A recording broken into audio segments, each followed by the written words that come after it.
Florence Fouvet, bonjour. Bonjour. Alors vous êtes professeure agrégée en droit, vous avez été nommée à l'université de Saint-Étienne. Est-ce que vous pouvez nous rappeler sur quoi ont porté vos travaux?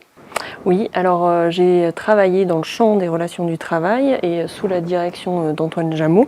Et ma thèse portait sur ce principe qui avait été découvert par la Chambre sociale de la Cour de cassation lorsqu'elle érigeait le régime juridique des clauses de non-concurrence. Et il s'agissait donc du principe de libre exercice d'une activité professionnelle. Très bien. Et en quoi des auteurs comme Alain Supiot et Antoine Jameau vous ont influencé, ont nourri vos travaux?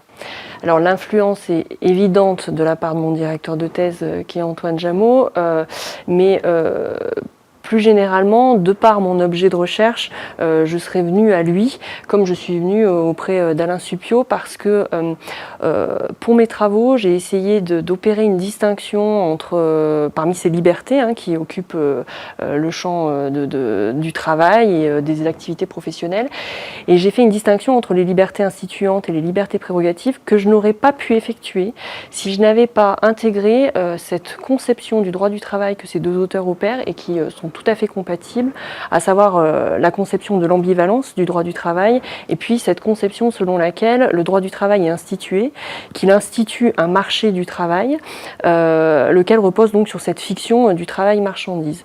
Et vraiment, ces conceptions-là, qui sont distinctes mais vraiment complémentaires et totalement compatibles, ont permis justement le développement de mes travaux.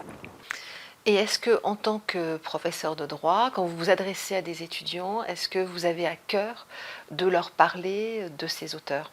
Oui, à la fois directement, à travers la lecture d'articles qui me paraissent vraiment très structurants, surtout pour des juristes en formation qui découvrent la matière. Je pense notamment à l'article d'Alain Supiot sur pourquoi un droit du travail. Je pense à des articles d'Antoine Jameau comme le droit du travail en changement. Peu importe à la rigueur le moment où ça a été rédigé. Je pense aussi à ces articles qui ont été écrits aussi non seulement par Antoine Jameau mais également par Martine Lefriand ou Antoine Lioncan. Je pense à l'ordonnancement des relations du travail. Donc je pense que c'est très structurant pour les étudiants de pouvoir accrocher la matière à travers ces écrits-là. Et puis aussi indirectement en essayant à mon niveau et en m'en imprégnant de reprendre un petit peu leurs enseignements de manière très générale, c'est-à-dire comment on aborde cette matière, comment on aborde le travail aussi d'enseignants-chercheurs, c'est-à-dire